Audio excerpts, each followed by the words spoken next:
విజయవాడలో ఎమ్మెల్యేలు ఎమ్మెల్సీలు క్రీడా పోటీల్లో మండలి చైర్మన్కు అవమానం జరిగింది. క్రీడా పోటీల బోర్డుల్లో ఎక్కడ కూడా మండలి చైర్మన్ ఫోటో ముద్రించలేదు. అసెంబ్లీ అధికారులు దళిత నేతను ఘోరంగా అవమానించింది ప్రభుత్వం. కనీసం మండలి చైర్మన్ పేరు ఎక్కడా వేయలేదు. అత్యున్నతమైన మండలి చైర్మన్ హోదాలో ఉన్న దళిత నేతను అవమానించడంపై విమర్శలు వెలువెత్తుతున్నాయి. అసెంబ్లీ అధికారుల తీరుతో మండలి చైర్మన్ మోషేన్ రాజు మనస్తాపం చెందారు.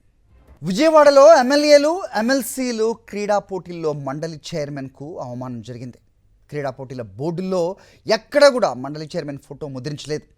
అసెంబ్లీ అధికారులు దళిత నేతను ఘోరంగా అవమానించింది ప్రభుత్వం. కనీసం మండలి చైర్మన్ పేరు ఎక్కడా వేయలేదు. అత్యున్నతమైన మండలి చైర్మన్ హోదాలో ఉన్న దళిత నేతను అవమానించడంపై విమర్శలు వెలువెత్తుతున్నాయి. అసెంబ్లీ అధికారుల తీరుతో మండలి చైర్మన్ మోషేన్ రాజు మనస్తాపం చెందారు.